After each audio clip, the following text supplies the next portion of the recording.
அன்பார்ந்த மாணவ செல்வங்களே, ஏற்கனவே நாம் யூடியூப் மூலமாக 11ஆம் வகுப்பு 12ஆம் வகுப்பு வரலாறு பாடங்களை நாம் என்ன செஞ்சுக்கிட்டு இருக்கோம், ஏற்கனவே பதிவு செஞ்சுக்கிட்டு இருக்கோம். இது 8ஆம் பாடம், அலகு 1இல் ஐரோப்பியர்களின் வருகை. இது என்னுடைய உடன்பிறவா சகோதரி தருமபுரி மாவட்டத்தில் பணியாற்றுறாங்க.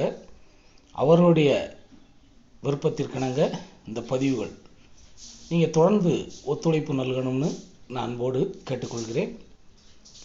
ஒரு பாடத்தலைப்பை நாம் பார்ப்பதற்கு முன்பாக அந்த பாடத்தை ஏன் படிக்க போகிறோம் அப்படிங்கிறத நாம் தெரிஞ்சுக்கணும்.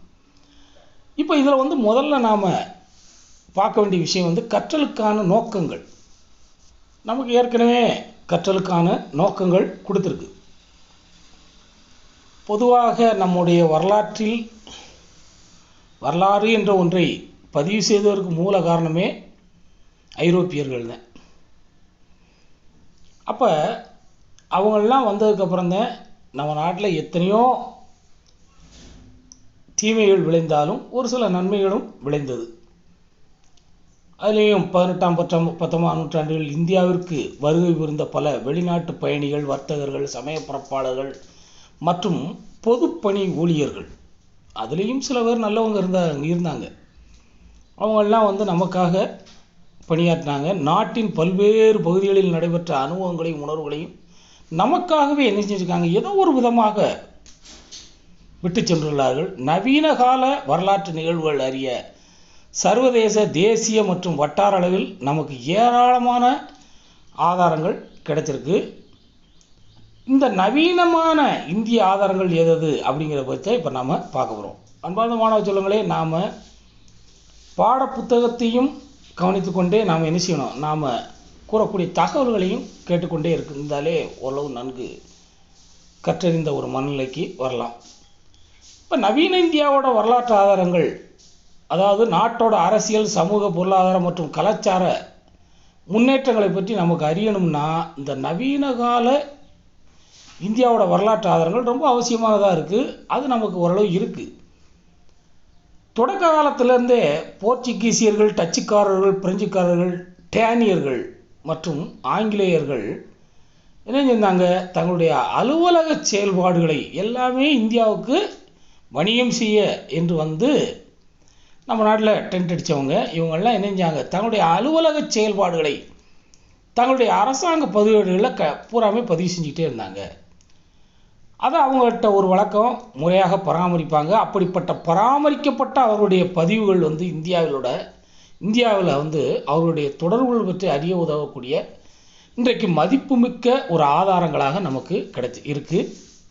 லிஸ்பன் போர்ச்சுகலில் உள்ள ஒரு நகரம், அது மாதிரி கோவா, பாண்டிச்சேரி மற்றும் சென்னை போன்ற இடங்களில் உள்ள ஆவண காப்பங்கள் நமக்கு விலை மதிப்பற்ற ஒரு வரலாற்று தகவல்களுடைய பெட்டகமாக இன்றைக்கும் திகழ்கிறது. லிஸ்பனில் போய் இப்போ தேடி பார்த்தா இந்தியாவோட ஹிஸ்ட்ரியில் கொஞ்சம் அங்கேயும் இருக்கும்.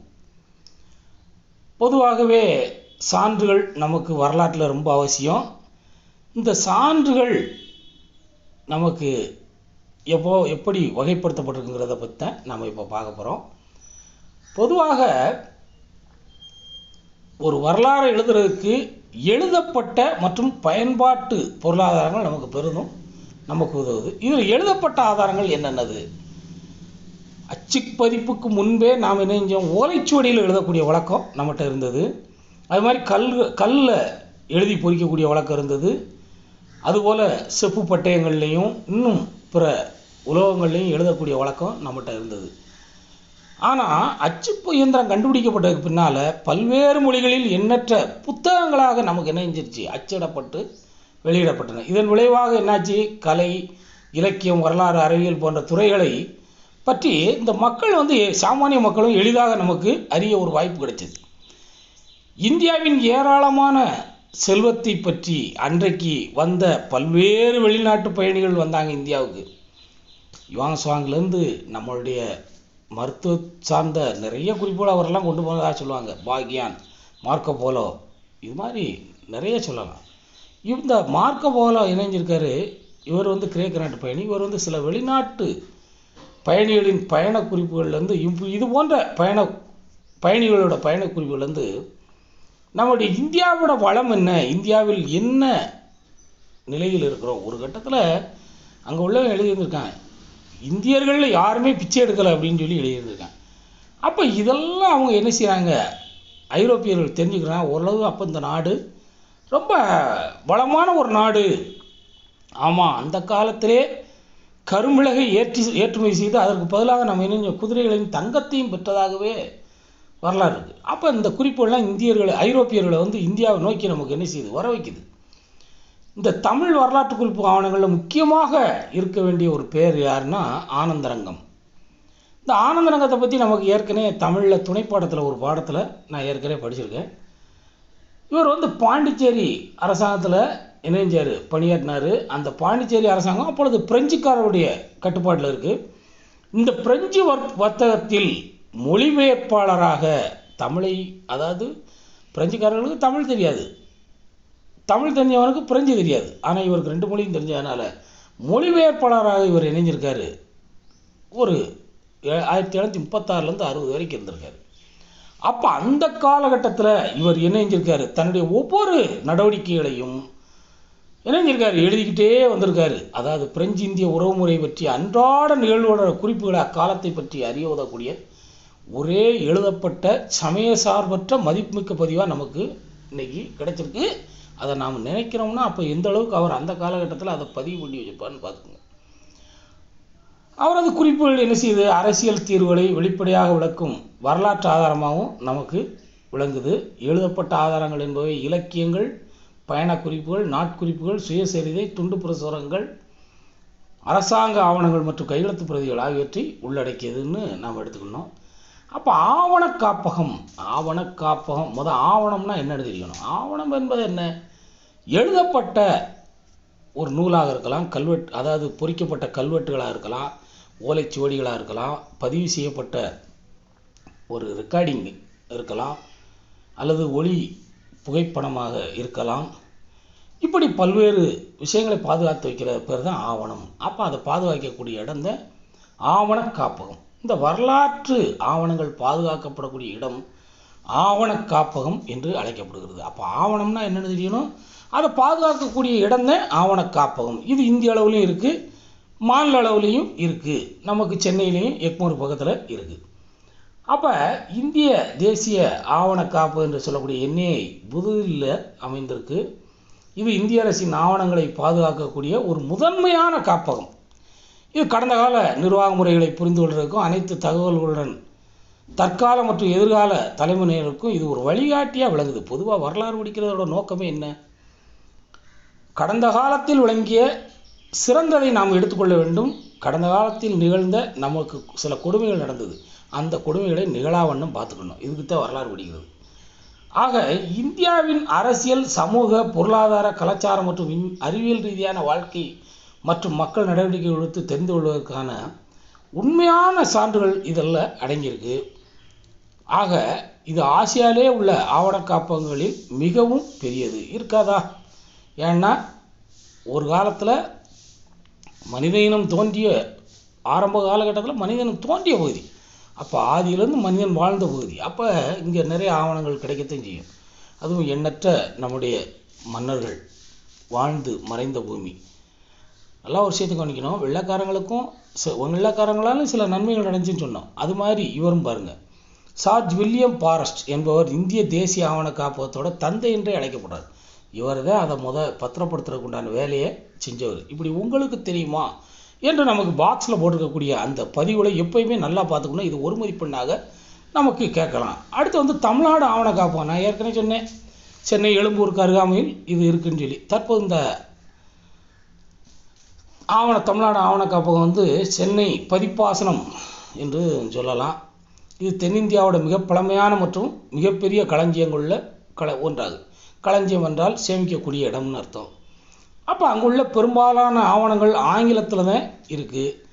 மேலும் அங்கு டச்சு, டேனிஷ், பாரசீக, மராத்திய நிர்வாக பதிவுகளின் தொகுப்புகள் பிரெஞ்சு, போர்ச்சுகீசிய, தமிழ், உருது போன்ற மொழிகளில் இருக்குது. தமிழ்நாடு ஆவண காப்பகத்தில் 1642ஆம் ஆண்டு டச்சு பதிவுகளின் தொகுப்புகள் நமக்கு இருக்குது. ஏன்னா ஆரம்பத்தில் வந்தவங்கள்லாம் அவங்க தான் போர்ச்சுகீசிய டச்சுக்காரங்க தான் வந்தாங்க. இது கொச்சி மற்றும் சோழமண்டலங்களில் உள்ள இவருடன் இடங்களுடன் தொடர்புடையது. நல்லா கவனிச்சுக்கணும். அதற்கு முன்பாகவே ஆயிரக்கணக்கான ஆண்டுகளுக்கு முன்பாகவே ஐரோப்பியர்களில் சிலர்லாம் என்ன செஞ்சுருக்காங்க, நம்மளுடைய தமிழக பகுதிகளோட குறிப்பாக சோழ நாட்டோட வணிகத்தை வைத்திருந்திருக்காங்க. அது மாதிரி நம்முடைய கொற்கை துறைமுகத்துக்கும் வந்து சென்றதாக நமக்கு பதிவுகள் இருக்கு. அப்போ 1657லேருந்து 1845 காலப்பகுதியை உள்ளடக்கிய இந்த பதிவுகள் என்ன செய்யுது, நமக்கு ஒரு முக்கியமான பல்வேறு விஷயங்களை நமக்கு சொல்லுது. இந்த டேனிஸ் பதிவுகள் 1777லேருந்து 1845 கால பகுதியை உள்ளடக்கியது. இவங்கெல்லாம் ஆரம்பத்திலே உள்ளே வந்தவங்க. அடுத்தது டாட்வெல் என்பவரின் பெரும் முயற்சியால் 1917ஆம் ஆண்டு சென்னை நாட்குறிப்பு பதிவுகள் வெளியிடப்படுது. வரலாற்று ஆராய்ச்சியை ஊக்குவிப்பதில் அவருக்கு இருந்த மிகுந்த ஆர்வத்தை இது காட்டுது.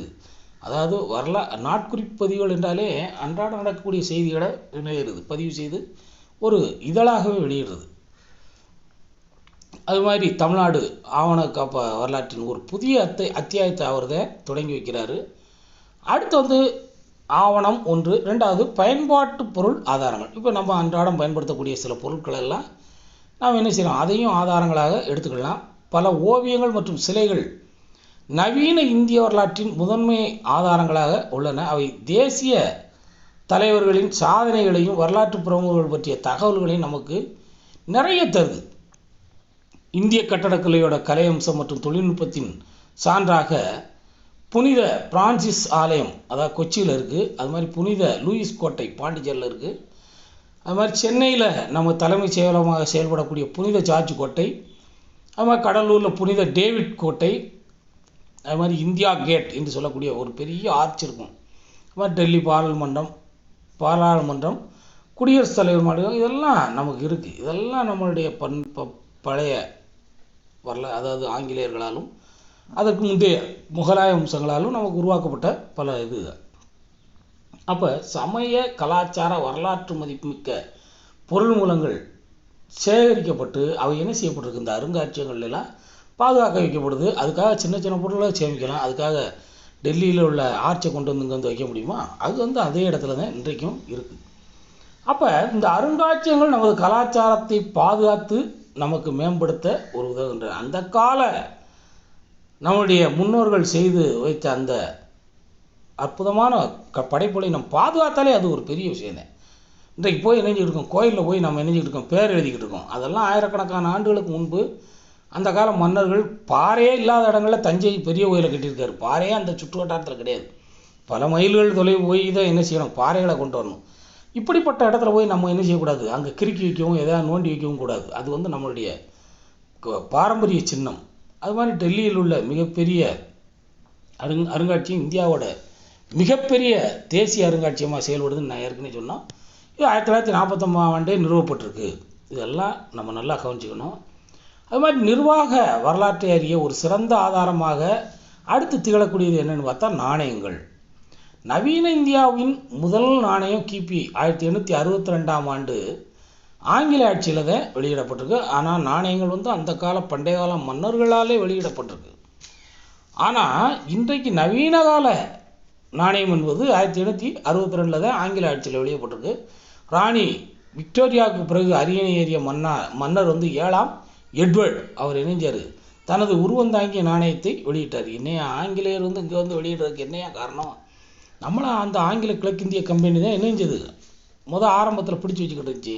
அதுக்கப்புறம் நம்ம அவங்களுடைய கட்டுப்பாட்டுக்களை ஒரு கட்டத்தில் போயிட்டோம். 1858 அவங்களுடைய நேரடி கட்டுப்பாட்டுக்களை போயாச்சு. அப்போ அவருடைய நாணயத்தை இங்கே வெளியிடுவார். அது மாதிரி ரிசர்வ் வங்கி 1935 முறையாக நிறுவப்பட்டு இந்திய அரசின் ரூபாய் நோட்டுகளை வெளியிடக்கூடிய அதிகாரத்தை பெற்று இன்றைக்கும் அதை நமக்கு வெளியிட்டுக்கிட்டு இருக்கு. மன்னர் 6ஆம் ஜார்ஜ் உருவந்தாங்கிய இந்தியாவின் முதல் 5 ரூபாய் நோட்டு ஜனவரி 1938 என்ன செய்யுது, ரிசர்வ் வங்கியால் நமக்கு வெளியிடப்படுது. ஐயா நல்லா கவனிச்சுக்கணும். 1690 புனித டேவிட் கோட்டை ஆங்கிலேயரால் என்ன செய்யப்படுது, கடலூரில் கட்டப்படுது. கடலோர நகரங்களை பூரா கைப்பற்றல ரொம்ப கவனமாக இருப்பாங்க. காரணம் என்னென்னா போக்குவரத்து வசதி. அதன் மூலமாக பொருட்களை இங்கிலாந்திலிருந்து கொண்டு வருவது அல்லது இங்கிருந்த பொருட்களை கொண்டு செல்வது, இப்படி அவர்களுக்கு வசதியாக கடற்போக்குவரத்து தான் அந்த காலத்தில் ரொம்ப முக்கியம். இந்த படத்தை பாருங்கள். ஐரோப்பா என்பது ஒரு பல நாடுகளின் தொகுப்பு. அதில் குறிப்பாக Denmark, Netherlands, France, Portugal, England இந்த நாடை மட்டும் ஏன் போட்டிருக்காங்கன்னா, இவங்க தான் இந்தியாவுக்கு வந்து வணிகம் செய்யணும், இந்தியாவிட்டேருந்து நிறைய சம்பாத்தியம் பண்ணணும்னு ஆசைப்பட்டவங்க. அப்போ இது வந்து அதில் பொடி டாட் கோடும் போட்டு வச்சுருக்காங்க. இதில் வந்து வாஸ்கோ ட காமாவோட கடல் வழி பயணம் எத்தனையோ, அதாவது நிலவழியில் நமக்கு தொடர்பு இருந்தாலும் பல்வேறு இடையூறுகளால் அதை என்ன செய்ய முடியலை, தொடர முடியலை. அப்படிங்கப்போ ஒரு காலகட்டத்தில் இணைஞ்சிட்டாங்க. அவங்க கடல் வழி பயணத்தை ரொம்ப விரும்பினாங்க. அதுலேயும் ஐரோப்பா நாடுகள் வந்து அந்த காலகட்டத்தில் வந்து என்ன செஞ்சாங்க, ஓரளவு கடல் வழி போக்குவரத்தின் மூலமாக இந்தியாவுக்கு வழி கண்டுபிடிக்கணும், இந்தியாவோட வணிகம் செய்யணும் அப்படின்னு நினச்சி அந்த காலத்தில் அமெரிக்காவை கண்டுபிடிச்சாங்க, ஆஸ்திரேலியா என்ற புதிய நிலப்பரப்பெல்லாம் கண்டுபிடிச்சாங்க. ஆனால் ஒரு வழியாக இந்தியாவுக்கும் வழியை கண்டுபிடிச்சி நம்மளோட வணிகம் செய்கிறது ரொம்ப ஆர்வமாக இருந்தாங்க. இதில் ஒவ்வொரு கலருக்கு ஏற்றபடி நமக்கு இணைஞ்சிருக்காங்க. ஒவ்வொரு நாட்டோடைய கைப்பற்றிய இடங்களை போட்டிருக்காங்க. பூரா எல்லாம் பாருங்கள் கடற்கரையோரமாகவே இருக்கும். அதுலேயும் குறிப்பாக பச்சை கலரில் போர்ச்சுகீசியா, அது மாதிரி பிங்க் கலரில் ஃப்ரெஞ்சு, சிவப்பு கலரில் ஃப்ரெஞ்சு, பிங்க் கலரில் டச்சு, அது மாதிரி ஒரு மாதிரி டார்க் கலராக டேனியர், ஒரு டார்க் ப்ளூவில் ஆங்கிலேயர், அப்படி இந்த மாதிரி இணைஞ்சிருக்காங்க. எல்லாமே கடற்கரை ஓரங்களில் இருந்த ஒரு நகரங்கள். அப்போ இதன் மூலமாக நமக்கு என்ன தெரியுது, ஓரளவு அவங்க இணைஞ்சாங்க, வந்தாங்க, நம்மை வென்றார்கள், நம்மிடமிருந்து நிறைய கொண்டு சென்றார்கள். அதை பற்றியெல்லாம் நம்ம என்ன செய்வோம், நம்முடைய அடுத்த பதிவில் பார்க்கலாம். நன்றி.